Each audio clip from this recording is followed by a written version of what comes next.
I knew it, I had to go.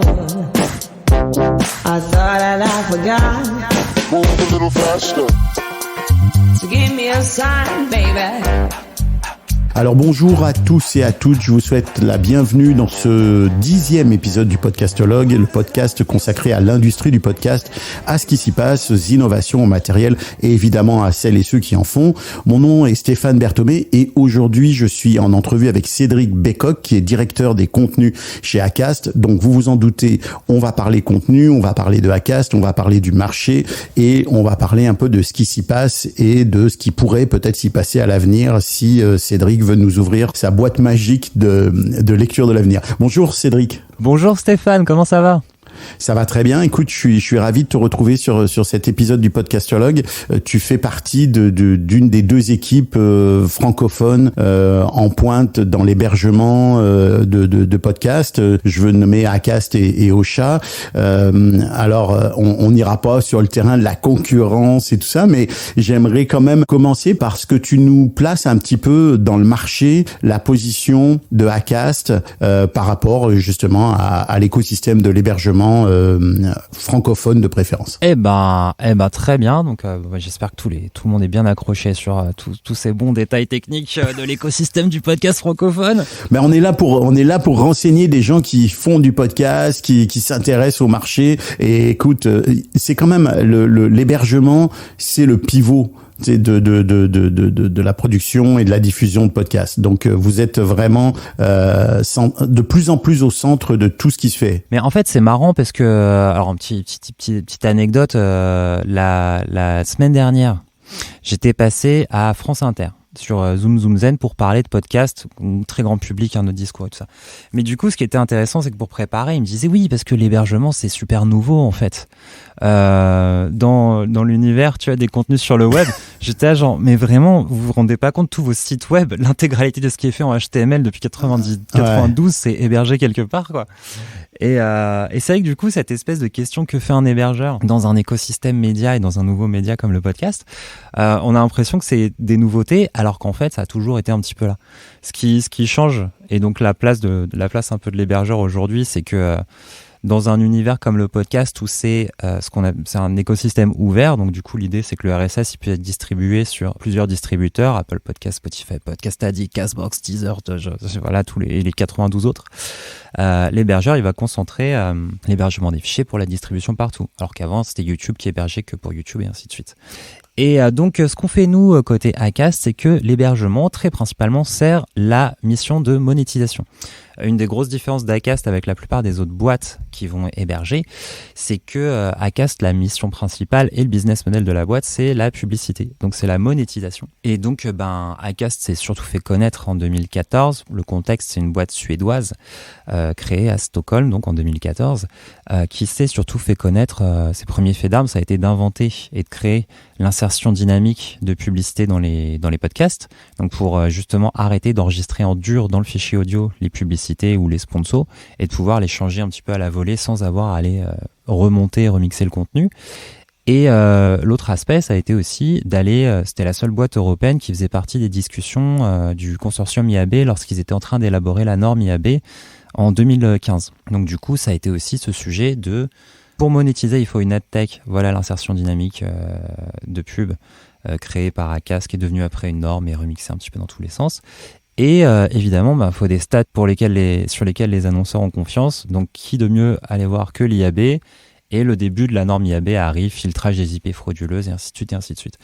Et donc, pour continuer cette mission de monétisation et pour bien soutenir la tech, ce que se sont dit aussi les premiers devs et ingénieurs de Acast, c'est que le mieux, c'est aussi d'héberger les fichiers. Comme ça, tu as l'intégralité des paramètres pour pouvoir derrière bien travailler ton insertion dynamique et pour pouvoir aussi travailler des choses comme le capping, le fait de pouvoir retrouver les utilisateurs pour qu'au bout de, 3 écoutes par semaine, ils aient plus cette publicité-là.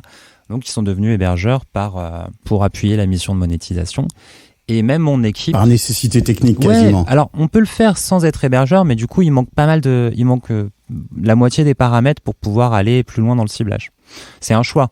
Et c'est vrai que c'est là où nous, on va être à la fois hébergeur et régie, mais aussi solution d'adtech qui va pouvoir lier un petit peu les deux côté Acast, quoi.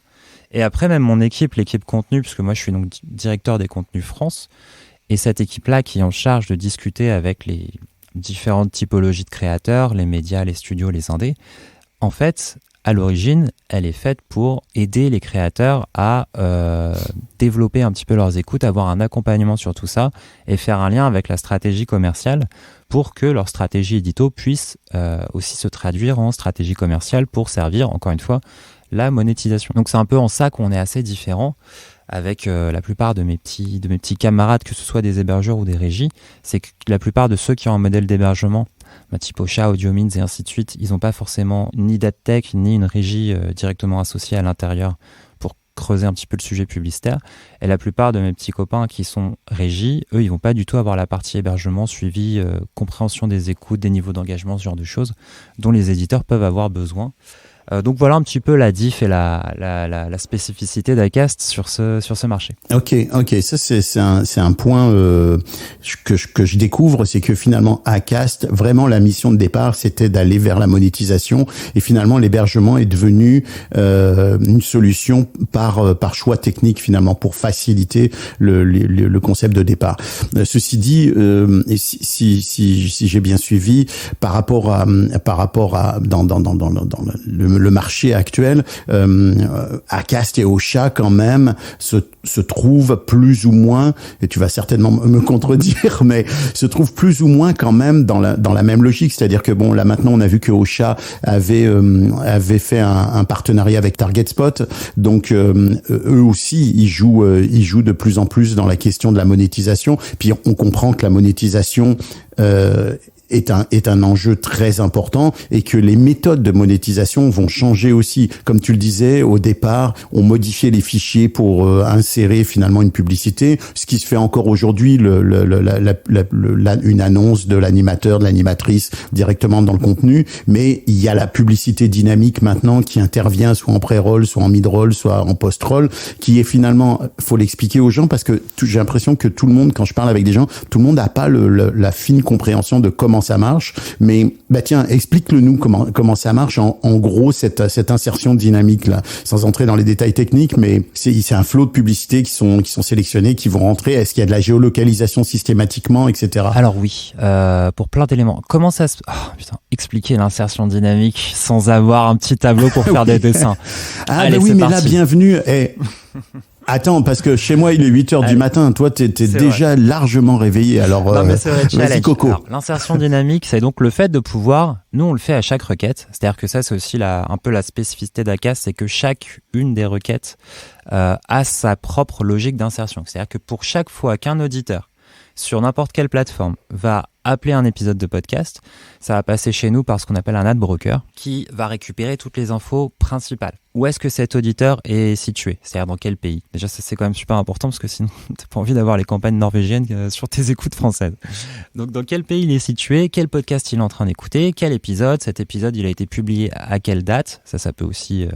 Ça fait partie des paramètres. Il est quelle heure de la journée? Potentiellement, il est effectivement dans quel département et ainsi de suite. Tous ces éléments de la requête remontent.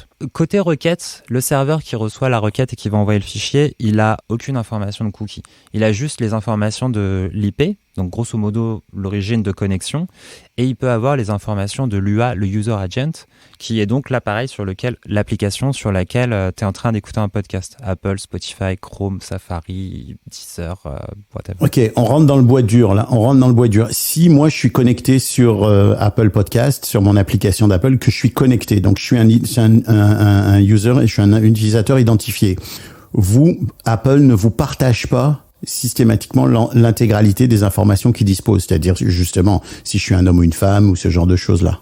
Non, absolument pas. Apple ne le partage pas. Déjà, je suis même pas sûr qu'ils aient le droit de le partager parce que le GDPR.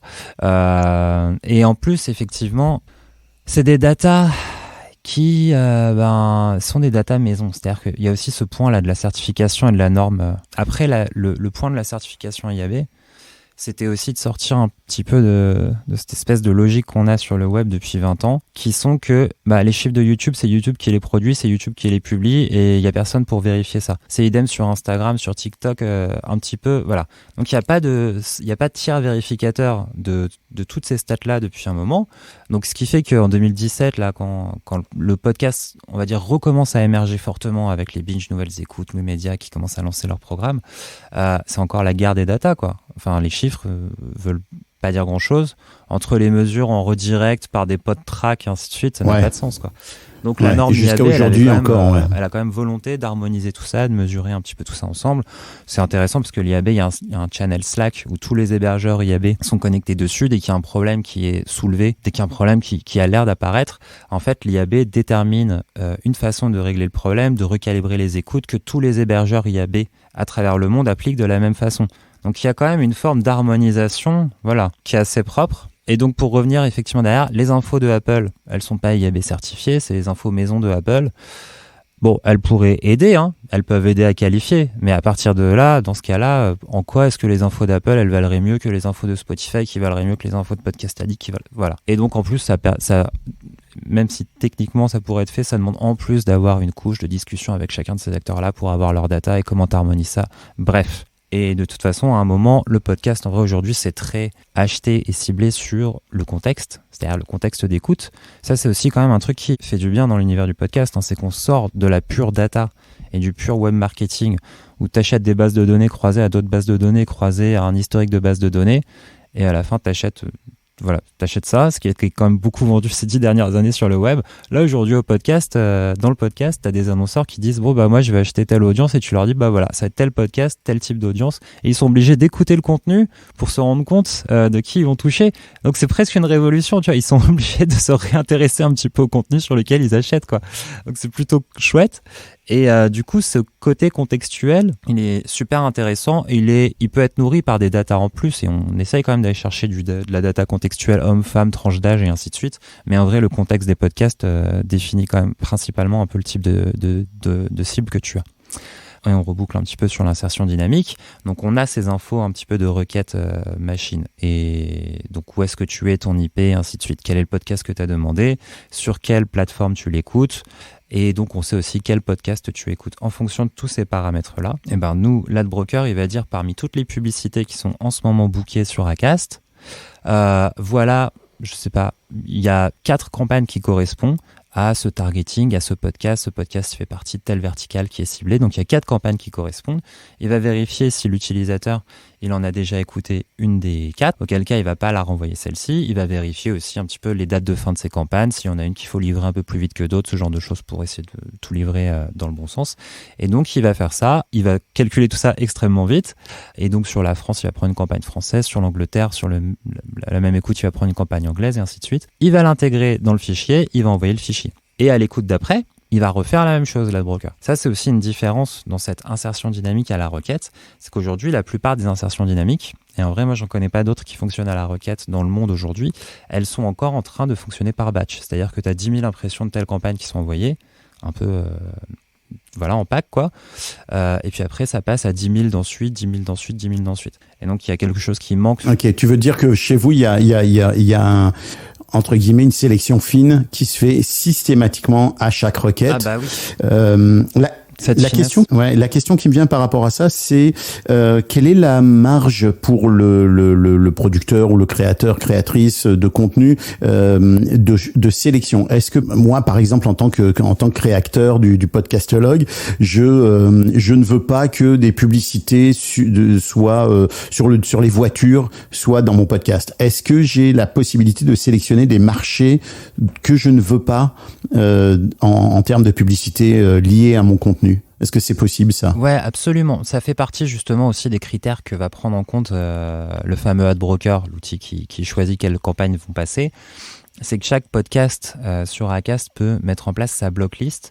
Donc cette blocklist, elle se base sur ce qu'on appelle les catégories IAB. Donc c'est des catégories de types de messages publicitaires qui vont être associés à chaque campagne sur le web, que ce soit du display, du programmatique, de l'audio, de la vidéo et ainsi de suite. Donc il y a 24, me semble-t-il, catégories généralistes: auto, santé, sport, culture, d'autres trucs, gouvernement, des choses comme ça. Et derrière ces catégories généralistes, il y a une quarantaine, voire une soixantaine parfois de sous-catégories. Donc par exemple dans bagnole, dans auto, motive, il va y avoir tous les véhicules à énergie fossile par exemple. C'est une sous-catégorie. Donc ça veut dire que potentiellement tu as un podcast qui parle d'écologie ou de transition écologique. En fait, t'es pas spécialement contre les bagnoles, mais juste contre les bagnoles à énergie fossile. Donc tu vas accepter dans cette blocklist, tu vas accepter que les voitures, que les catégories de pub sur les véhicules électriques, par exemple. Ou alors, t'aimes bien la bouffe, mais tu veux pas de fast-food. Donc là, tu vires tout ce qui peut être fast-food, pizza, des trucs comme ça. Et donc ça permet automatiquement, voilà, de ne pas laisser passer des catégories de campagne ou des sous-catégories de campagne sur ton podcast. Ouais, puis ça semble quand même assez fin aussi du côté utilisateur, en tout cas du côté créateur, producteur. Donc ça, c'est une bonne chose.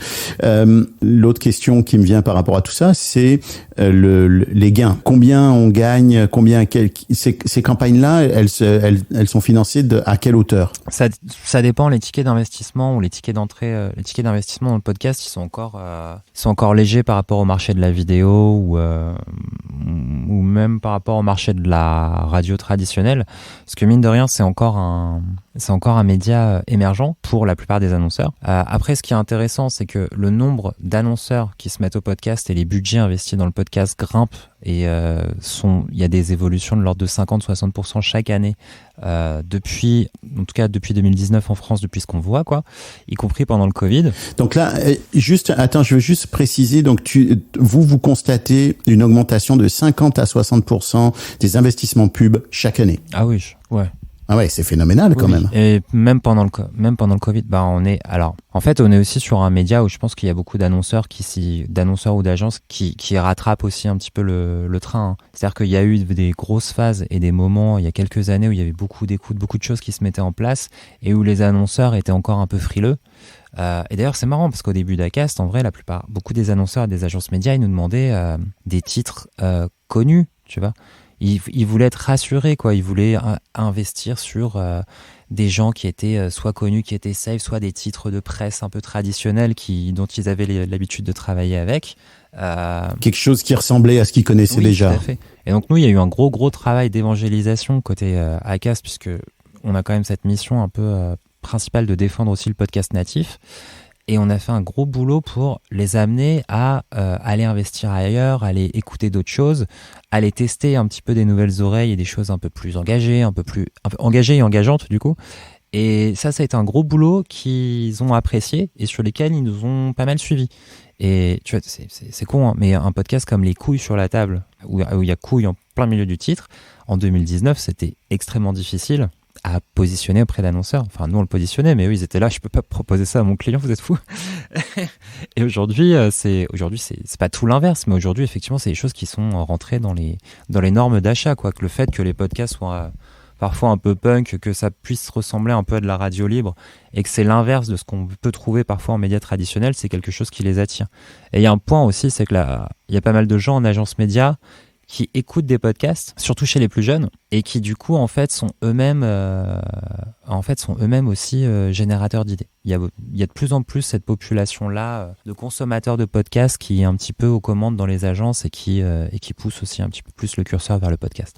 Est-ce que je comprends bien que quand tu expliques ce changement de tendance, vous avez assisté à un nouvel attrait du point de vue des annonceurs pour des contenus plus segmentés, plus de niche, plus originaux et pas forcément très grand public au départ, ou en tout cas qui ont peut-être pas une visibilité monstrueuse, mais qui finalement vont toucher une partie c'est-à-dire que est-ce que les campagnes, au lieu d'être des campagnes sur un gros sur une grosse marque, sur un gros podcast, se découpent maintenant peut-être en plusieurs podcasts sur des secteurs plus nichés? Est-ce que c'est une réalité, ça? Ça dépend. En fait, oui et non. Oui, parce que de base, effectivement, les premiers annonceurs qui sont venus tester un petit peu le podcast, ils avaient des messages assez ciblés, parfois des produits assez ciblés, et donc une cible assez identifiée. Donc ils venaient chercher des podcasts qui y correspondaient beaucoup. Après, la façon dont Acast vend, par exemple, aussi en ce qu'on appelle des collections, parce qu'on regroupe plusieurs podcasts sous différentes thématiques pour faire donc plus d'inventaire commercial, donc de potentiel espace à acheter. Et que ça, c'est aussi une façon... C'est une offre groupée, en Exactement. fait. C'est une sorte d'offre groupée, Absolument. c'est ça? Et ça, c'est une Ok. habitude d'achat d'agence média aussi. C'est-à-dire qu'ils vont acheter parfois des collections, des magazines ou des verticales entières à certaines régies. Il y a aussi une façon... Il y a beaucoup de médias qui sont eux-mêmes créés en verticale. Tu prends des médias de sport, je prends une chaîne comme Eurosport, par exemple, qui couvre tous les sports. C'est pour pouvoir couvrir, certes, tous les sports, mais aussi couvrir à peu près tous les hommes 15-25 qui vont regarder ça, tous les hommes 25-35 qui vont regarder ça, la verticale femme avec le tennis, ce genre de choses, quoi. Donc en fait, le fait d'avoir beaucoup de contenu autour d'une verticale, ça permet de valoriser beaucoup d'inventaire à la fois. Ce qu'on fait dans le podcast, c'est que du coup, on regroupe des podcasts. Les logiques se Voilà. retrouvent. Pour répondre finalement aux demandes des annonceurs, parce qu'in fine, c'est des demandes qui viennent des agences ou des annonceurs. Donc du coup, au début, c'est des annonceurs qui viennent chercher des communautés un peu ciblées. Et là, justement, au contraire, une des réussites aussi du podcast, c'est de réussir à attirer de plus en plus d'annonceurs qui sont un peu mass média, mainstream, et qui du coup voient aujourd'hui et reconnaissent la puissance du podcast, non pas comme un média de niche, parce que moi j'en peux plus d'entendre parler du podcast comme d'un média de niche, mais voient un petit peu justement son côté plus grand public. Je dis pas encore que le podcast est au milieu du salon des Français, mais le but c'est quand même d'y arriver, quoi. Parce que pour moi, le podcast, c'est vraiment l'équivalent de ce que YouTube a pu être pour la télé, de ce que les blogs ont pu être pour la presse écrite. Aujourd'hui, c'est un média digital dont tout le monde peut s'emparer et qui va créer aussi un petit peu ses propres stars et élites et créateurs et ses propres styles. Et ça va de plus en plus aussi s'éloigner de ce qu'on peut avoir l'habitude d'écouter en radio. Et ça va être quelque chose d'assez détaché. Moi, je suis assez contre l'opposition radio-podcast parce que pour moi, c'est comme d'opposer la télé et YouTube, quoi. On va avoir deux formats qui vont être très différents. Juste une petite chose. Toi, quand je t'entends parler là, je me demande où est-ce que selon toi, on en est dans l'évolution de l'industrie, entre guillemets, du podcasting. Est-ce qu'on est, parce que tu parles de YouTube, on sait qu'il y a eu plusieurs phases pour les réseaux sociaux, qu'il y a eu plusieurs phases d'évolution pour YouTube.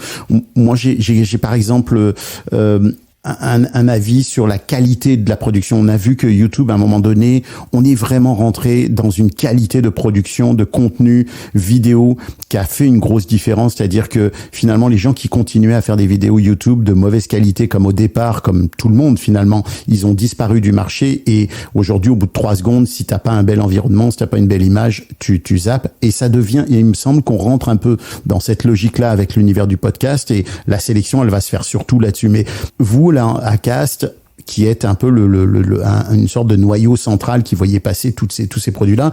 Comment vous voyez le marché? Où est-ce qu'on en est dans le marché aujourd'hui? Est-ce qu'on en est encore aux prémices? Est-ce on commence à rentrer dans une phase de maturité? Est-ce qu'on est toujours dans une phase d'explosion? Est-ce que il y a eu des rebonds, évidemment? Comment tu vois ça, toi? Alors, ça dépend un peu des différents marchés, mais je dirais que sur les marchés francophones, Ouais, parlons marché francophone. on rentre dans une phase on rentre dans une phase de maturité. Mais une première phase, on est avant le deuxième rebond, quoi, le deuxième souffle de l'explosion.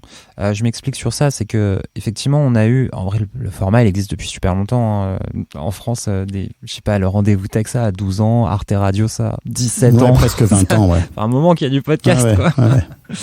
ouais. Et donc du coup, voilà, ça a été effectivement les studios natifs qui ont un peu remis la lumière, on va dire, sur le podcast avec justement les coups sur la table et à bientôt te revoir, La Poudre, Entre de Louis Média, qui est le podcast par lequel moi je suis rentré dans le podcast. C'est un paradoxe, finalement. C'est un paradoxe. C'est les studios natifs qui ont remis, et c'est vrai, t'as raison, qui ont remis vraiment et d'ailleurs aux États-Unis, pareil. Tout le monde parle de Serial, mais Serial, c'est une enquête en podcast natif. Et en France, c'est pareil. C'est les studios natifs qui ont remis l'emphase, qui ont remis la lumière sur le podcast. Et finalement, ceux qui, dans un premier temps, en tout cas maintenant ou encore jusqu'à peu, prennent la grosse part du gâteau, c'est les replays, c'est les grosses radios qui ont rapidement embarqué puis qui monopolisent les têtes de liste de classement. Mais bon, bref, donc on est là. Il y a cette phase qui a été celle du natif qui a mis la lumière dessus. On est donc dans une phase de consolidation pour toi? Oui, bah du coup en fait ces studios là ils continuent de se consolider, de se mettre en place, mais ce que ça a aussi généré, et alors aussi il y a le Covid au milieu quoi, les 2 ans où les gens étaient un peu enfermés, confinés, mine de rien ça a lancé plein d'artistes, d'humoristes, de stand-uppers qui avaient plus de scène, qui ont commencé à faire des podcasts. Je prends l'exemple de Marine Bausson, Vulgaire, qui s'est lancé pendant le confinement, mais en fait il y en a plein d'autres qui sont lancés à ce moment-là. Et ces indés-là, au fur et à mesure, ils prennent de plus en plus de place. Ils créent aussi de plus en plus de contenu, et puis ils ont des propositions édito qui peuvent être super intéressantes et originales, et qui du coup commencent un petit peu à ressembler à ce qu'on peut trouver des fois sur le marché américain ou australien ou anglais, avec des propositions qui sont éditoriales, qui sont très, marquées quoi. Vraiment des trucs genre, je sais pas, c'est Lady Killers de la BBC, c'est on refait des enquêtes de meurtres de femmes qui avaient tué leur mari à l'époque victorienne, mais en les regardant avec le prisme du féminisme d'aujourd'hui. Voilà. Donc du coup, en fait, c'était pas des meurtres, elle se sauvait de l'emprise de son mari. Et du coup, bam, en 15 secondes, on comprend le pitch, c'est sympa et on a envie d'écouter. Et on commence à avoir ça de plus en plus avec les indés francophones, pardon. Et là, en fait, ce qui arrive aussi, post-Covid, c'est qu'on a aussi de plus en plus de créateurs qui viennent d'autres médias, des youtubeurs, des twitchers, des instagrammeurs, des instagrammeuses, qui se lancent aussi dans le podcast. Parce que, mine de rien, c'est super dur aussi d'émerger sur YouTube, Insta, TikTok, tout ça. Plus en plus dur, et surtout le contenu, il est aussi de plus en plus cut. Parce que certes, la qualité de la prod sur YouTube a monté, mais en fait, c'est aussi vachement plus dur d'émerger avec des vidéos qui peuvent être longues. Là, il y a aussi ce rythme YouTube qui est très cut. Les vidéos font 2 minutes 30. Qui est très saccadé, qui est très très dynamique. Il faut être dans la dynamique. Il faut. Ouais, je comprends. Puis il y a aussi, t'es aussi à la merci de YouTube. T'es aussi à la merci d'un diffuseur qui gère à la fois tes stats, à la fois ta diffusion et à la fois ta rémunération. Donc c'est quand même beaucoup. Je veux dire, les gens sur YouTube prennent des risques.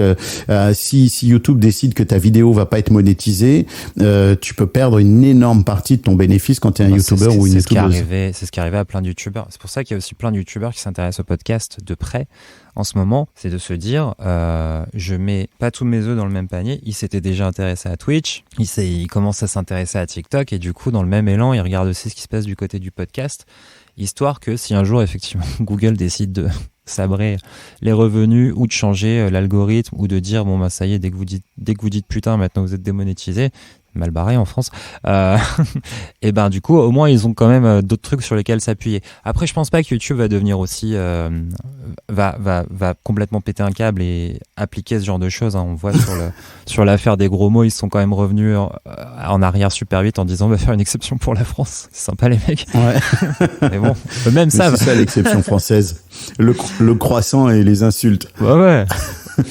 Et non, mais du coup, effectivement, quand même, le podcast, ça les intéresse pour pas être menotté à une plateforme. Donc eux, c'est. Ceci dit, YouTube s'intéresse aussi au podcast. Hein. Ceci dit, YouTube, tu as vu une initiative de YouTube sur, et on dirait qu'ils veulent développer l'audio, finalement, qu'ils veulent commencer à différencier la vidéo de l'audio, et on dirait qu'ils ont un intérêt pour accueillir du véritable podcast audio. Parce que moi, il y a rien qui me rend plus fou que d'entendre parler de podcast quand il s'agit de vidéos de gens qui discutent entre eux, ce que je ne méprise pas du tout, mais pour moi c'est pas du podcasting, c'est du vidcast, ou appelle ça comme tu veux. L'interview filmée, ouais, je suis d'accord. Exact. Donc bon, t'appelles ça comme tu veux, mais ça n'est pas du podcast. Bon, bref, on rentrera pas là-dedans parce que faut pas me lancer sur le sujet. Mais donc, comme tu disais, YouTube, les YouTubers qui viennent, qui après avoir été testés Twitch viennent. Donc ça, est-ce que c'est vraiment une vague? Est-ce que c'est quelque chose qui est un mouvement qui est pas forcément important, mais qui a quand même du sens pour l'univers du podcasting? Oui, c'est complètement une vague. C'est complètement, effectivement, là, un un gros coup de frais, ou en tout cas une vraie nouvelle vague, même en termes de typologie de contenu, de façon d'approcher tout ça, de têtes aussi qui mettent en avant le podcast, et de nouvelles oreilles, hein, parce qu'en fait chaque nouveau créateur, ça c'est un point qui est super important aussi quand même, et qui en fait mixe aussi sur, moi ma théorie c'est que on n'est pas concurrent avec Ocha, mais qu'on collabore justement pour développer le podcast, quoi. Et c'est qu'en fait faut se rendre compte que la plupart des gens en fait ils n'ont pas encore écouté de podcast. Donc en fait, chaque nouveau créateur, et ça c'est un truc que je répète tout le temps aux créateurs du catalogue, c'est chaque nouveau créateur qui vient, et même si c'est sur le même sujet que vous, dites-vous qu'ils amènent aussi des nouvelles oreilles. Ils viennent avec leur communauté, ils viennent avec des nouvelles personnes qui n'écoutent pas de podcast, et en fait ces oreilles-là, elles vont peut-être venir écouter le vôtre. Parce qu'en fait, si tu es passionné d'un sujet et que tu arrives dans l'univers du podcast, dans le meilleur des cas, il y a 3 podcasts qui parlent de ton sujet préféré. Dans le meilleur des cas, ils postent chacun une fois par semaine. Donc ça veut dire que dans le meilleur des cas, le truc dont tu es passionné, tu as 3 contenus de 20 minutes, on va dire, à te mettre sous la dent par semaine.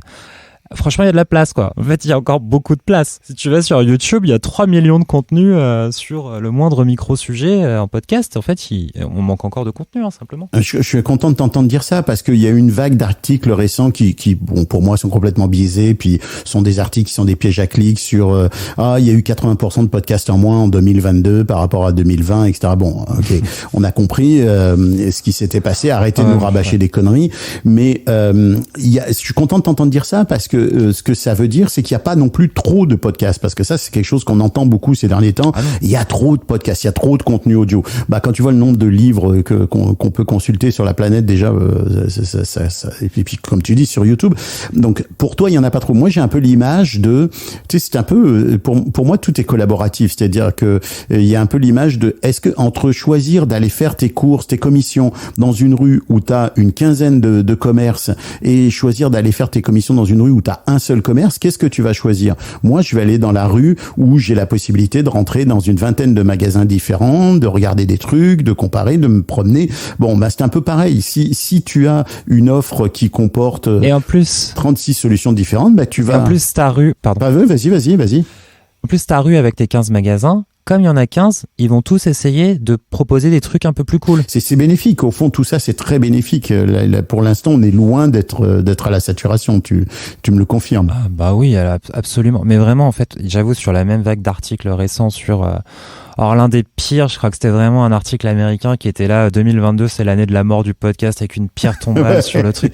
J'étais là, et c'est écrit par un gars qui avait un studio de podcast où il a pas réussi à trouver son modèle économique, et il est là, il dit, bah ça y est, du coup c'est la mort, ce qui va remplacer ça, c'est la vidéo.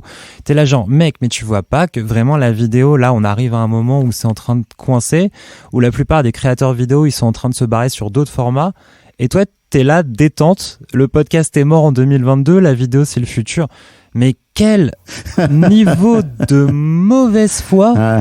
Ouais. C'est hallucinant. Mais alors que les chiffres montrent que bah du coup il y a plus d'auditeurs uniques, il y a plus d'écoute, il y a plus d'investissements publicitaires. Alors effectivement il y a 2-3 gros trucs, et il y a 2-3 grosses bulles du podcast qui éclatent, hein, des achats à plusieurs millions qui n'avaient pas de sens il y a 3 ans, qui n'ont toujours pas plus de sens aujourd'hui, et sauf que maintenant tout le monde le voit.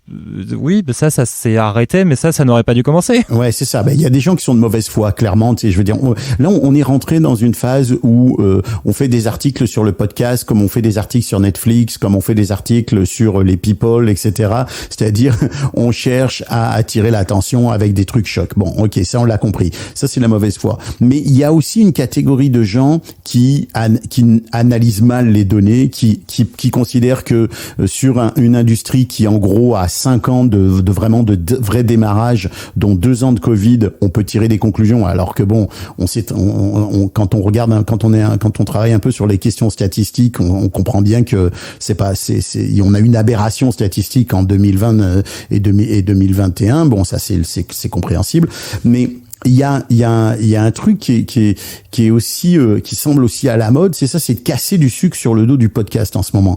Je sais pas si tu sais, alors que comme tu dis, tous les indicateurs sont au vert, à part peut-être 1 ou 2 petits indicateurs, mais encore une fois, faut pas confondre la stratégie de Spotify qui, dans un élan de, tu sais, dans une vision très à l'américaine de on va s'acheter une grosse portion du marché en achetant des gros noms, et on va se positionné comme ça a investi des millions de dollars, qui se sont rendus compte après que c'était pas la bonne stratégie. Donc, faut pas confondre la stratégie d'une boîte avec la vie d'un marché. Spotify, c'est pas le marché du podcast, surtout pas le marché francophone, par exemple. Et en même temps, en fait, la stratégie de Spotify, elle a été aussi super payante pour leur niveau d'action. C'est-à-dire que les actions de Spotify, elles ont pris beaucoup d'argent pendant ces moments d'annonce du podcast. Donc effectivement, c'est des investissements qui sont peut-être trop gros et qui, à mon avis, on peut se dire ça n'avait aucun sens. Sauf qu'en fait, derrière, ça a payé en termes d'action. Donc en fait, la boîte, ça se trouve, elle est là genre, eh ben non, c'était très bien pour nous. Bon, maintenant que c'est un peu plus compliqué en termes d'action pour tout le marché de la tech, et bah du coup des décisions sont prises, et ces décisions c'est bah du coup de détacher un peu du lest. Mais effectivement, ils sont payés des trucs de luxe pour que ça fasse un splash un peu partout en termes de RP. Bah, il faut l'analyser comme c'était un très joli coup RP, bravo. Mais effectivement, faut pas l'analyser comme vu que eux ils arrêtent, ça veut dire que le podcast c'est terminé. C'est pas un indicateur. Ça fait du bien de le rappeler aussi. Je voudrais qu'on en termine avec la question de la monétisation. Juste une dernière question sur ce sujet-là, sur le sujet de la monétisation. Quand on fait monétiser son podcast par Acast, à quoi on peut s'attendre en termes de marché? Est-ce que on peut s'attendre à une rémunération égale aux autres hébergeurs, et par rapport aussi aux autres réseaux qui diffusent du contenu comme YouTube, Twitch et autres, où est-ce que ça se place la rémunération de la monétisation d'un podcast? Alors sur la partie un petit peu des prix de vente, le podcast c'est quand même un format qui est assez cher, c'est-à-dire où les prix des spots audio par exemple en podcast sont 3 fois plus hauts que ce qu'on peut acheter sur des services de streaming. Ils vont être plus hauts que de la vidéo sur YouTube, et ça c'est juste pour les spots audio. Dès qu'on commence à rentrer sur des formats un peu plus d'influence comme les host threads ou les sponsoring, on appelle ça les sponsors aussi, là on est sur des prix qui peuvent être 10 fois, 12 fois, 15 fois, 20 fois plus haut que des formats audio en streaming ou de la vidéo sur YouTube. Après, évidemment, ce qui change, c'est les niveaux d'écoute. C'est qu'évidemment, sur YouTube, le niveau de vue, le nombre de vues, il est souvent aussi 10 fois, voire 15 fois plus haut que ce qui existe en podcast. Alors, on peut revenir sur la façon dont c'est mesuré et donc, du coup, que veulent vraiment dire aussi ces chiffres, et pourquoi, du coup, c'est intéressant et important d'avoir un tiers certificateur. Mais bon. Donc, il est là un petit peu l'équilibre du podcast aujourd'hui. C'est que en soi, à 1000 écoutes ou à 1000 vues, on va dire, le podcast est beaucoup plus rémunérateur, mais vraiment genre de l'ordre de 3-4 fois plus rémunérateur qu'un YouTube. Sauf que un YouTube aujourd'hui bien utilisé et bien installé, ça fait 20, 30, 40 fois plus de vues. Donc, il y a encore un vrai sujet autour de la découvrabilité du podcast. Ce qui, du coup, pour le coup, est lié à son côté un peu écosystème ouvert, très éclaté. C'est que si YouTube veut mettre en avant un créateur YouTube, ils le font. C'est pas aussi simple que ça, mais ils peuvent le faire. Alors que si un créateur veut être mis en avant dans l'univers du podcast, il faut convaincre qui Apple Podcast, qui Spotify, qui Deezer. Et Spotify, il fonctionne que en algorithmique. Et Apple Podcast, ils ont une sélection manuelle, mais c'est une fois tous les 15 jours. Et Deezer, qui s'en occupe chez eux depuis que les équipes podcast, il y en a un peu moins. Et Castbox, ils sont basés où? Ils sont basés. Donc c'est un peu plus le bazar de réussir à avoir une communication un peu solide. Mais par contre, quand ça marche, une fois que ça marche, ce qui est intéressant aussi dans cette comparaison avec les autres médias, c'est qu'une audience podcast, c'est quand même super fidèle. C'est-à-dire que certes, ça monte plus doucement, mais il n'y a pas cet effet zigzag qu'on peut avoir. Si on sort 5 vidéos YouTube, on va avoir des résultats extrêmement différents en termes de nombre de vues, en fonction de l'algo et des mises en avant. En podcast, on sort 5 épisodes d'affilée. Grosso modo, ils vont tous prendre, normalement si tout se passe bien, à peu près 10% de plus que l'épisode d'avant, entre 5 et 10%. Bon, ça va pas nous faire effectivement 1 million d'un coup, mais par contre, tant que la tendance monte, on finit par atteindre les 50 000, 100 000 écoutes par mois, qui permettent à ces niveaux-là de commencer très sérieusement à payer son loyer avec son podcast, quoi. Ce que j'entends dans ce que tu dis, c'est que il y a quand même une régularité dans l'auditoire, donc il y a moins de variabilité dans le revenu, même si il est pas forcément aussi important que sur YouTube. Ceci dit, j'ai un autre point que j'ai entendu qui doit certainement intéresser les auditeurs et auditrices, c'est que selon toi, une progression normale, correcte d'un podcast, c'est à peu près 10% de plus d'auditoire par mois, c'est ça? Ouais. Enfin, par épisode. Ça dépend un peu de la régularité et la façon dont les créateurs communiquent sur leurs épisodes. Et après, il peut toujours y avoir un épisode qui sort un petit peu du lot par son invité, par son traitement. Mais effectivement, normalement, si sur vos 20 derniers ou 10 derniers épisodes, vous n'avez pas gagné on va dire autour de 5% par nouvel épisode normalement que ça devrait grimper un petit peu. Mais si c'est vous savez c'est plutôt rassurant. Non, Oui. mais c'est plutôt rassurant parce que les gens s'attendent beaucoup s'attendent à des explosions, puis à des montées en puissance rapides. Au fond, ça reste que le podcast, c'est encore une acquisition à la longue traîne. C'est vraiment épisode après épisode que tu vas conquérir ton public. Par contre, ce que j'entends aussi, il est beaucoup plus captif qu'avec les autres réseaux, c'est ça? Mais après, effectivement, tu les conserves aussi, ils sont aussi beaucoup plus fidèles. Mais maintenant, un des points qui est super important, et ça c'est quelque chose que je répète aussi beaucoup aux podcasteurs, c'est qu'il faut pas rester dans son coin. C'est-à-dire qu'un podcast, c'est pas fait pour proposer une vision et aller voir des invités, c'est aussi fait pour aller chercher d'autres podcasteurs qui sont un peu dans le même... Et c'est pour ça que c'est important qu'il y en ait d'autres qui viennent, c'est pour pouvoir former un peu ces guildes. Aller voir les podcasteurs qui parlent un peu du même sujet que nous. Des communautés. Voilà, Ouais. aller voir leur communauté, enregistrer, s'inviter entre soi, aller voir aussi juste des podcasteurs qu'on aime bien pour leur dire bah écoute, nos deux sujets ils ont pas grand chose en commun, mais peut-être si on discute on trouve un truc sympa à faire. Il y a quand même un truc qui caractérise les gens qui écoutent du podcast, c'est que quand même globalement ils sont curieux, hein. C'est-à-dire que c'est quand même un point qui est assez intéressant. On s'est rendu compte que c'était plus facile d'amener quelqu'un qui n'écoute pas du tout de sport, à tenter un podcast de sport plutôt que d'amener quelqu'un qui consomme beaucoup de contenu de sport en magazine à écouter un podcast de sport. C'est-à-dire qu'en fait, le format les intéresse, aller explorer d'autres sujets, c'est plus facile pour eux que des gens qui n'écouteraient pas de podcast et qui, du coup, même si on leur propose un podcast sur leur passion, ils vont pas forcément y aller. Donc cette curiosité, il faut l'exploiter. Faut l'utiliser. Oui, c'est ça. Faut pas avoir peur, en tout cas, d'aller creuser dedans. Et puis après, il y a aussi cet aspect un peu le relais réseaux sociaux. C'est-à-dire qu'en vrai, le format podcast, il existe, mais en fait, il existe aussi dans un tissu médiatique qui est le web. Et que du coup, lancer un compte Instagram, alors qui sur son podcast ou qui sur son nom personnel, ça dépend, hein, chacun a un peu sa vision de la chose, mais d'utiliser effectivement les ressources Instagram pour aller chercher des nouvelles vues et des nouveaux yeux que c'est difficile d'aller chercher sur les applications de podcast parce qu'on maîtrise pas ce qu'elles mettent en avant. Donc faire ça, ne pas hésiter à se mettre un petit peu à la vidéo, à tenter des face cam, à regarder un petit peu ce qui se fait sur Insta en termes de communication de podcast et d'aller creuser ce truc-là, même si ça fait peur, même si on est timide, parce qu'en fait ça permet d'aller chercher la découvrabilité qu'on n'a pas forcément dans l'univers des applications de podcast. Et il faut le faire bien, faites pas des trucs cheap, ou en tout cas le moins possible, mais ça paye énormément. Et ça permet aussi d'aller continuer à faire passer ce petit 5% à 10 et d'aller chercher toujours plus de contenu. Puis ça permet aussi de s'éclater un peu, quoi. Ce que je retiens, qui est quand même essentiel dans une stratégie de construction d'une audience, c'est que il est plus facile d'aller chercher un auditeur d'un autre podcast que de convertir des non-auditeurs à écouter son podcast. Je simplifie ce que t'as dit, mais c'est ça. Donc, la promotion croisée, et là, bon, ça rejoint quelque chose qui commence à être connu maintenant. La promotion croisée reste probablement l'une des meilleures façons d'aller acquérir de nouveaux auditeurs, plus que même les réseaux sociaux et autres. Jusque-là, j'ai juste? Absolument. C'est pour ça aussi que je disais, chaque créateur qui vient avec sa communauté, c'est un trésor qui fait à l'univers du podcast, parce que ce sont des nouvelles personnes qui vont se mettre au podcast parce que ce créateur-là ou cette influenceuse-là, il l'aime suffisamment pour aller découvrir un nouveau format. Et par cette découverte-là derrière, quand ils vont s'y mettre un petit peu, qui vont commencer à kiffer, et que eux, ils seront peut-être dans une interview dans 10 ans, comme moi je disais, mon premier podcast c'était Entre, eux, ils seront là, mon premier podcast c'était Contre-soirée de Anna Herbert. Ceux-là, au fur et à mesure, on les voit, ils écoutent d'autres podcasts qui sont un petit peu dans la même niche que ce qu'ils sont venus découvrir au début. Puis après, petit à petit, on les voit tenter une écoute sur un podcast féministe d'un autre studio. Et on les voit commencer à aller regarder un petit peu ce qui se passe, écouter ce qui se passe d'autre. Donc c'est pour ça que chaque nouvelle personne, encore une fois, aujourd'hui c'est pas des concurrents, c'est des alliés potentiels.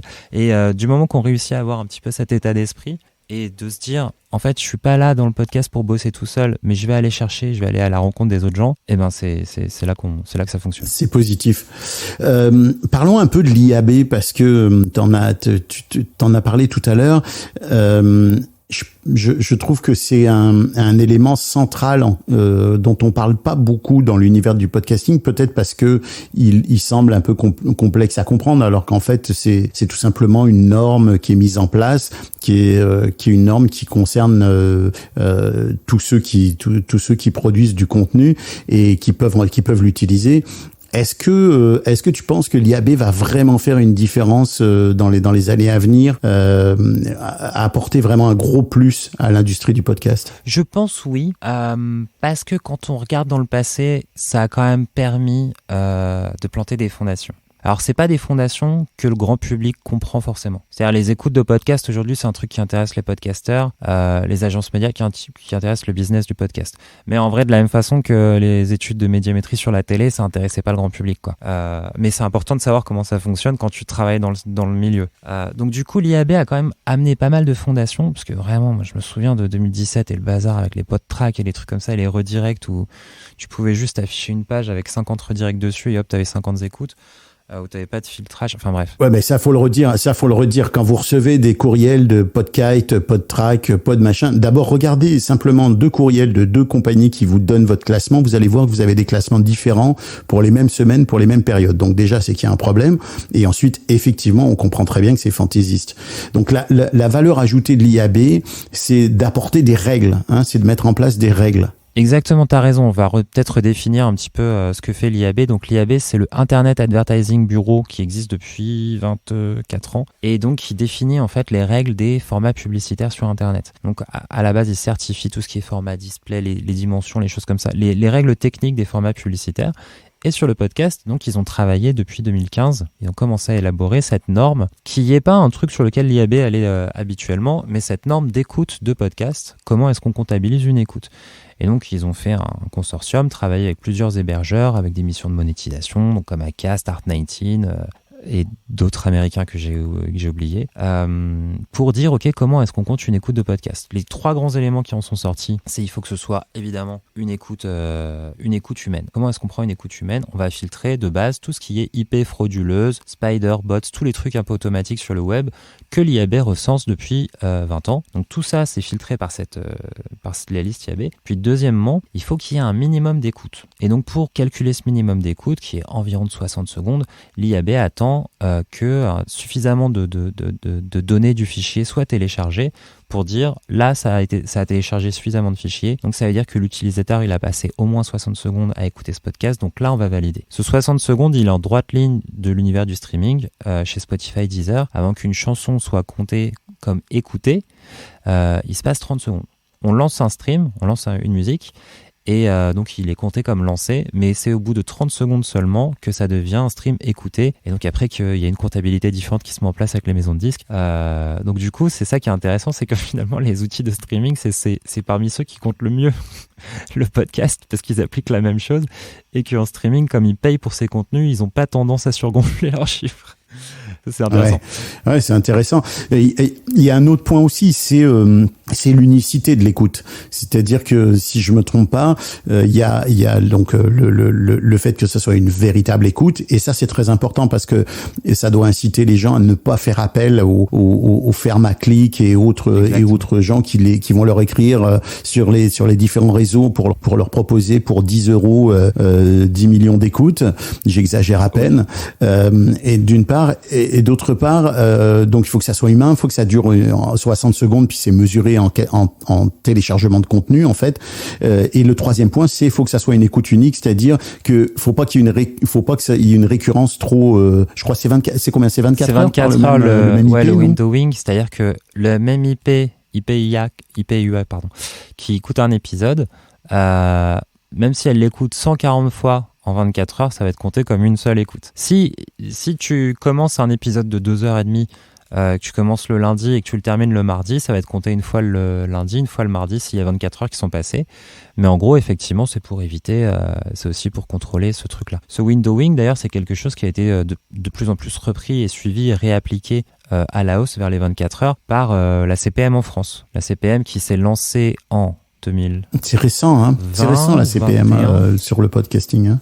Je sais plus si c'était juin 2021 ou juin 2020, mais la CPM par exemple, ce qui est intéressant, c'est que nous on était le premier partenaire, Acast était le premier partenaire de la CPM en France, parce que l'IAB est un peu moins vocal en France que les aux États-Unis ou en Allemagne sur ce sujet de comptage de podcast, de comptabilité de podcast. Donc on avait besoin aussi de faire passer, de marteler un peu ce message de le comptage des écoutes est certifié par un tiers, c'est important. Donc on s'est associé à la CPM, donc il y a un comptage assez proche de l'IAB, mais qui à l'époque était moins proche, donc il y avait des petites différences. Et au fur et à mesure, la CPM est rentrée un petit peu dans le giron de l'IAB Tech Lab et s'aligne aujourd'hui sur les mesures de l'IAB. Donc c'est aussi ça qui est important, c'est que même si l'IAB et cette norme IAB, c'est pas forcément celle qui sera connue en France, le fait que la CPM soit aussi le porteur national, parce qu'on aime bien en plus avoir nos spécificités nationaux en France ou d'autres boîtes dans les différents pays, et ça va permettre aussi quand même de porter le même message avec l'approval de l'IAB et de rester, comme je disais, sur cette espèce de norme un peu globale qui permet de faut dire quelque chose aussi, tu vas me contredire si je fais erreur, mais faut dire aussi aux gens qui créent leur podcast et qui, sans être des professionnels, voudraient en tirer un revenu, voudraient le monétiser, que l'avantage d'aller chez des hébergeurs qui sont certifiés IAB ou qui offrent un comptage indépendant de type IAB, c'est que tu peux annoncer ces chiffres de façon assurée. C'est des chiffres qui vont être reconnus, parce que la problématique finalement de tous ces classements ACPM et autres, c'est qu'il faut faire partie. Ici on a au Canada, aux États-Unis, il y a Triton, mais il faut faire partie.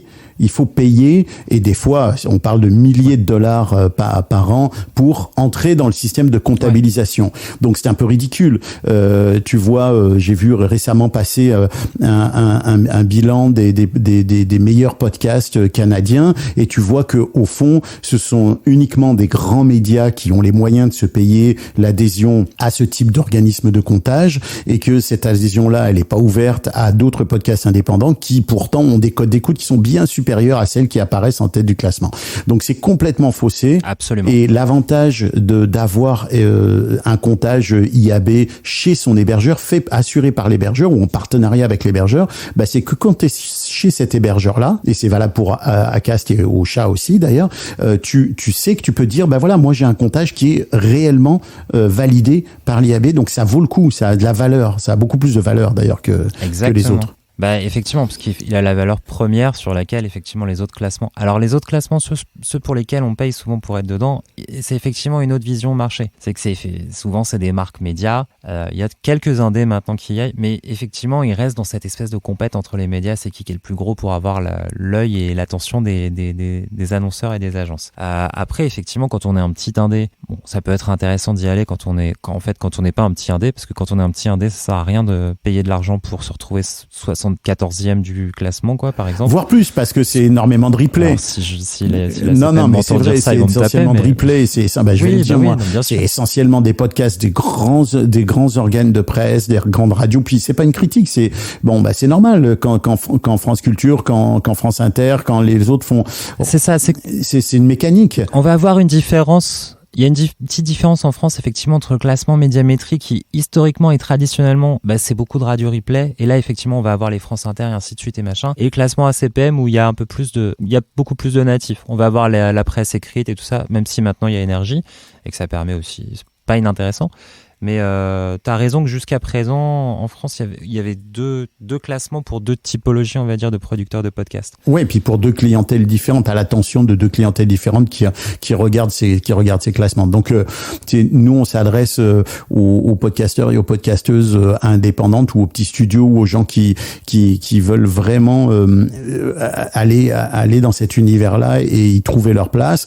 Et la bonne façon de le faire, c'est aussi, en tout cas, moi, je trouve, d'avoir un hébergeur qui va te donner des chiffres qui valent la peine d'être communiqués à peut-être un partenaire. Ou même quand tu veux, au fond, finalement, il faut comparer les pommes avec des pommes. On parlait tout à l'heure de partenariat. Si moi je veux faire un partenariat avec un autre podcast, il va me demander mes chiffres, je vais lui demander ses chiffres, on va s'échanger, on va dire moi je me situe à peu près là-dedans, mais il faut quand même que ça soit validé de la même façon, parce que sinon ça veut plus rien dire. Ah oui, bien sûr. Nous on a eu plein de problèmes sur les dernières années en France. Des problèmes non, mais on a eu plein d'enjeux, surprises sur les dernières années en France. Lorsque on discutait avec des podcasteurs qui étaient chez d'autres hébergeurs, qui nous donnaient leurs chiffres, et on se disait, ok, ben ça c'est cool parce qu'on va pouvoir travailler dans telle et telle direction. Et après, ils passaient de ces autres hébergeurs chez nous et ils se retrouvaient sous mesure IAB, et on a vu des fois des chutes drastiques de genre 90% des écoutes, quoi. Donc eux, ça les a fait bugger. Et puis dans ces cas-là, c'est certains des grands hébergeurs français aujourd'hui qui depuis 2 ans et 3 ans ont taffé pour se mettre un petit peu au niveau, parce qu'il y a un moment où c'était un peu ridicule. Mais c'est parce qu'on vient de ce Far West-là. C'est-à-dire qu'il y a aussi plein de trucs qui sont lancés à ce moment-là. Si tu prends les annonces là de radio ou de chaînes télé de 2019 de leur podcast et que tu regardes un peu ce qu'ils publiaient sur LinkedIn, ils étaient dingos. Enfin, ils étaient super contents parce qu'ils voyaient des croissances à 2 chiffres de leur podcast, et ça s'envolait et ça s'envolait. Et au bout d'un moment, tu vois qu'ils arrêtent tous de publier leurs chiffres parce qu'ils se rendent compte que s'ils croient à leur requête serveur, un Français sur 2 du berceau à la tombe écoute leur podcast tous les mois, tu vois. Ils se sont dit, merde, en fait, on est en train de faire n'importe quoi. Et c'est pour ça que c'est important, justement, l'IAB, que pour effectivement des créateurs, aller sur des plateformes qui sont IAB compatibles, parce que comme ça, vous pouvez sortir vos chiffres en toute sérénité. Après, il y a des sous-certifications. À Acast, par exemple, on a aussi la certification des espaces publicitaires, parce qu'en fait, l'IAB mesure les écoutes, mesure les auditeurs uniques, mesure aussi, il y a un truc pour confirmer le lancement d'un épisode de podcast, et il y a aussi une certification qui est la certification des espaces publicitaires. En vrai, c'est ça qu'achètent les annonceurs. Je crois qu'on est 2 ou 3 boîtes dans le monde à avoir cette sous-certif-là, la plupart étant effectivement des hébergeurs régies, quoi, enfin des régies, des monétiseurs surtout, quoi. Et celle-ci, elle est, si le projet c'est de monétiser, autant l'avoir. Et après, j'ai envie de dire aussi, intéressez-vous aux offres en fait, petit à petit et de plus en plus, intéressez-vous aux offres d'hébergement de qualité et qui sont gratuites. Là, on est en 2023 sur le web. Un créateur qui paye pour diffuser ses contenus, c'est un peu bizarre. Ça fait 20 ans que ça n'existait pas. Moi, j'ai créé 18 blogs en 2003. J'ai jamais payé un hébergement mensuel pour diffuser mes contenus, quoi. Donc, intéressez-vous aussi à des hébergeurs qui ont des modèles gratuits, parce que ce modèle gratuit, ça veut dire que, je vais parler pour Acast, mais le modèle d'Acast, il est publicitaire, il n'est pas du tout basé sur l'hébergement, et en fait, ce modèle publicitaire, il assure que si côté Acast, on vous dit « yes, on va bosser ensemble sur de la monétisation », que nos intérêts sont alignés, quoi. Parce que si nous, on fait de l'argent en vendant de la pub sur votre podcast, vous aussi. Alors que si, d'un côté, il y a un modèle d'hébergement où on sait que de toute façon, on va recevoir votre argent, et que derrière, si on remplit avec de la pub, tant mieux. Vous êtes, voilà, c'est pas forcément ce qui est aligné avec vous, vos besoins. Donc réfléchissez aussi un petit peu à ça, à l'approche un petit peu, publicitaire lorsque vous voulez monétiser votre podcast. Bon, on arrive à la question de promotion. Allons-y justement. Acast, vous offrez un hébergement gratuit. Je crois que vous avez 3 solutions d'hébergement: un gratuit, un payant à autour de 15 euros, puis un payant autour de 29 euros, enfin un 14 quelque chose, puis un 29. Donc qu'est-ce qui vient comme service avec, puis je comprends qu'on va pas rentrer dans les détails, mais en gros, si tu dois convaincre quelqu'un de venir chez Acast, tu vas lui dire quoi? Prenez l'hébergement gratuit pour commencer. Je veux dire, c'est-à-dire que tous les podcasteurs qui démarrent, ils doivent être sur un hébergement gratuit. C'est-à-dire, et vraiment, aujourd'hui, il y a plein de boîtes qui font de l'hébergement gratuit. Essayez de prendre celles qui ont des stats un peu solides et de l'IAB, mais testez-la, parce qu'au moins vous savez un petit peu ce que ça vaut. Mais soyez sur un hébergement gratuit, parce que vous n'allez pas forcément avoir des services dingos sur des hébergements payants. L'important, c'est de pouvoir tester, c'est de pouvoir y aller. L'important, c'est pas d'avoir... Pour moi, je pense qu'effectivement, avoir des petits outils qui permettent d'aider à publier sur Twitter et tout ça, c'est toujours intéressant. Toutes les plateformes d'hébergement en ont. Mais en vrai, allez voir d'autres podcasteurs, parlez-leur, faites des échanges. Et surtout, ça permet de parler à des vrais gens et de faire des vraies synergies. Et côté Acast, en fait, la partie payante, les offres payantes, elles vont être dès qu'on veut avoir des outils professionnalisants. Donc, c'est-à-dire dès qu'on veut avoir ce qu'on appelle un campaign manager pour mettre en place et gérer ses propres campagnes, celles qu'on vend soi-même, donc sous les normes IAB avec l'insertion à la requête dynamique et ainsi de suite. Donc ça, c'est les abonnements qui vont commencer à coûter cher par mois. Mais ceux-là, ne les prenez que lorsque vous avez déjà un modèle économique en face. C'est-à-dire vraiment, on est encore une fois sur le web en 2023, c'est une anomalie de payer pour diffuser des contenus, ce qui peut se faire gratuitement sur n'importe quel autre format. Donc en fait, si vous devez payer pour diffuser quelque chose et si vous devez payer pour un service, ça veut dire que vous payez parce que vous avez déjà un modèle économique avec de l'argent qui rentre à côté. Pas forcément des sommes de dingo, mais payez pas. Enfin voilà. Bon, là tu prêches pour ta paroisse parce que Non, entre guillemets non, c'est important parce que même aux États-Unis et tout ça, il y a plein de services gratuits. Ouais. Et idem en fait, moi je comprends qu'il y ait des podcasteurs qui aillent sur YouTube aujourd'hui pour publier leurs trucs sur YouTube parce que c'est gratuit. Et Insta et Facebook, enfin on en revient à ça, Overblog et tout ça c'était gratuit.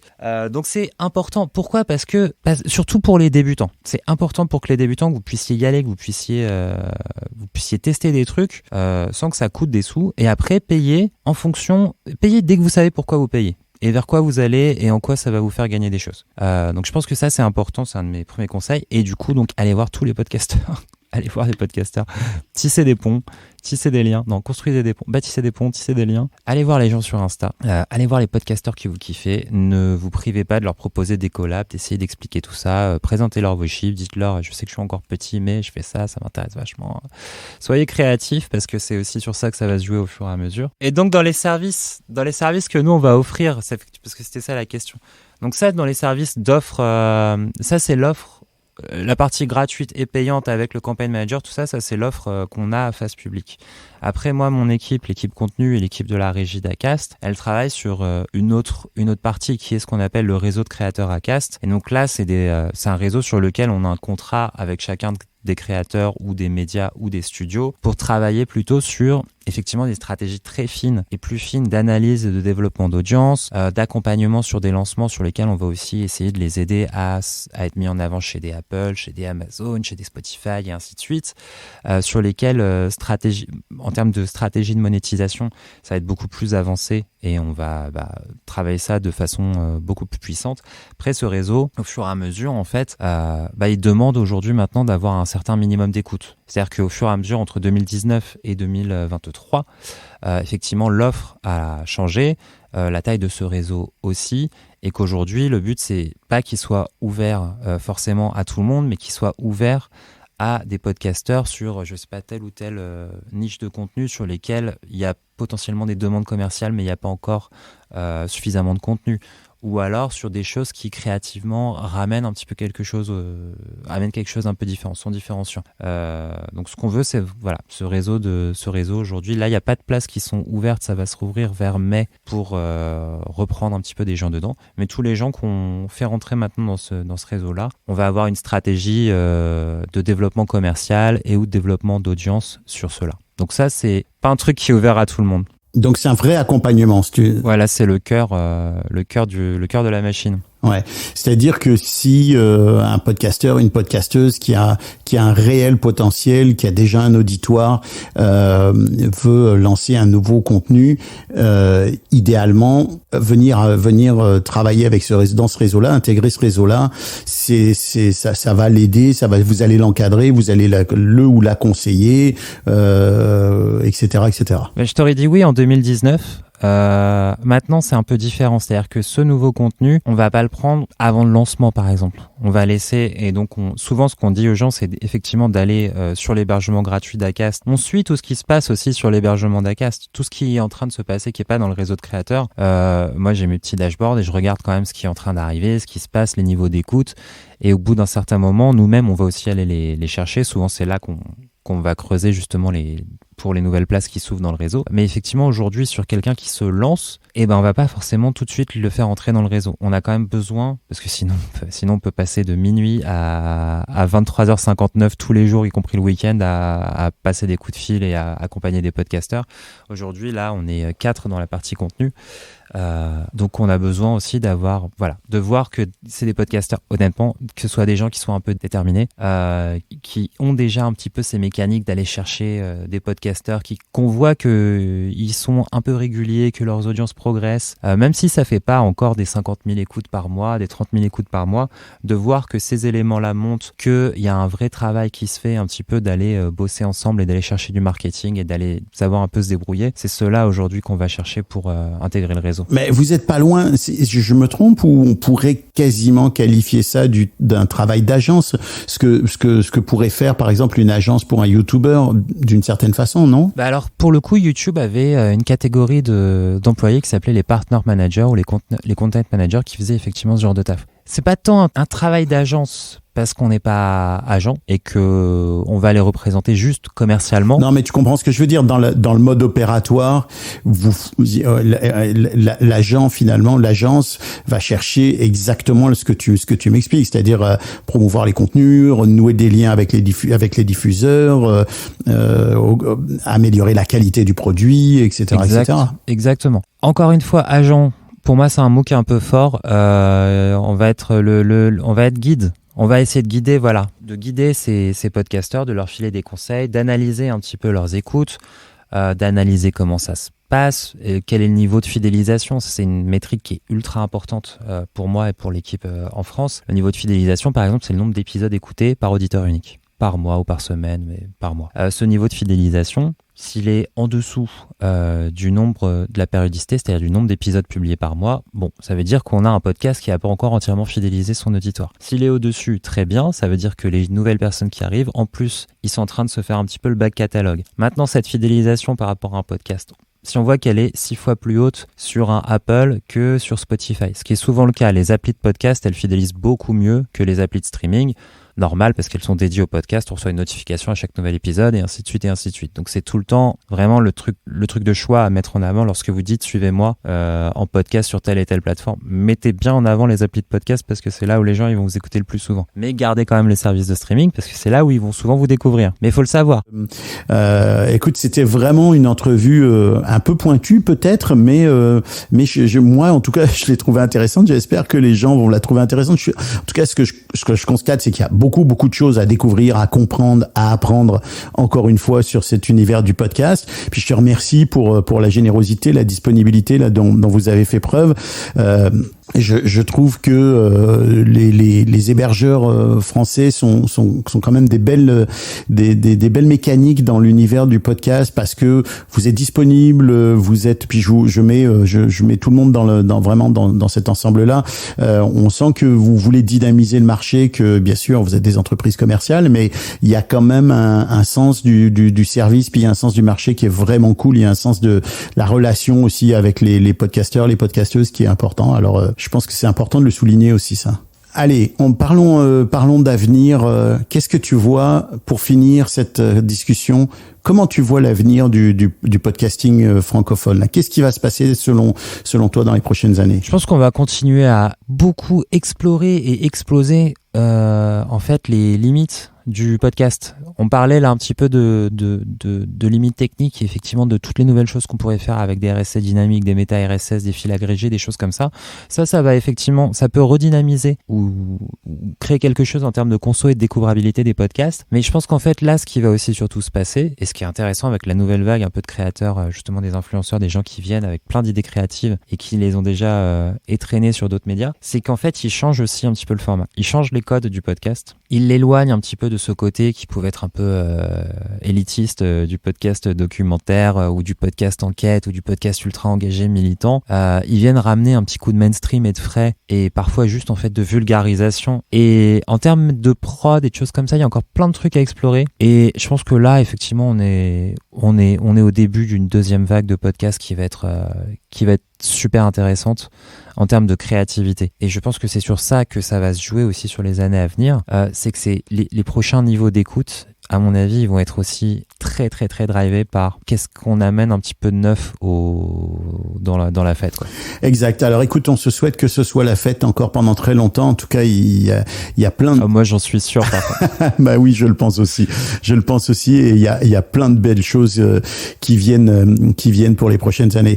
Alors écoute, Cédric, ça met fin à ce 10e épisode du Podcastologue. Je te remercie vraiment d'avoir été aussi dans le détail et aussi pointu sur certains des sujets. N'hésitez pas, vous, auditeurs, auditrices, à me dire et à écrire en commentaire sur Apple Podcast et ailleurs d'ailleurs ce que vous en avez pensé. Je vous rappelle que ce podcast est une... Mettez des commentaires. Oui, mettez des commentaires. Mais parce que oui, alors Apple, vas-y. Parce que Apple, ce qu'aime cette plateforme pour mettre en avant des contenus, c'est l'engagement. Donc ils aiment bien les étoiles. Mais en fait, le meilleur élément, c'est un commentaire. C'est-à-dire que même si vous mettez un commentaire, si vous aimez pas le podcastologue, parce que ça va l'aider à être encore plus visible que si vous mettez une étoile. Donc, moi, je préfère les commentaires. Je préfère les commentaires qui aiment le podcastologue. Attention. Bien sûr. Alors, on va finalement quand même fermer cette émission parce que normalement on est dans un format d'1 heure.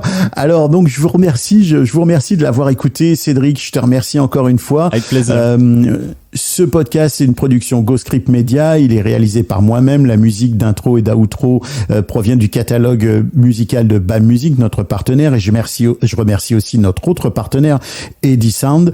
Et puis, quant à nous, on se retrouve la semaine prochaine avec Bruno et Philippe pour l'épisode régulier, entre guillemets, où on parlera, comme vous le savez, de l'actualité et de toutes sortes d'autres choses que j'espère être passionnantes. Alors d'ici là, comme vous le conseille Cédric de chez Acast, mettez des commentaires et des étoiles sur Apple Podcast et recommandez cet épisode à vos amis. Salut Cédric, bye bye.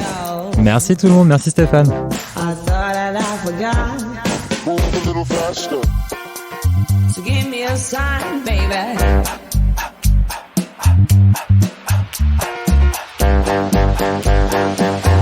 Why does it have to feel so good? I knew it, I had to go. Move a little faster. I thought that I forgot. So give me a sign, baby. I wish that I could step inside. Move a little faster. Oh, why? Move a little faster. Move a little faster. I knew it, I had to go. Move a little faster. Step inside.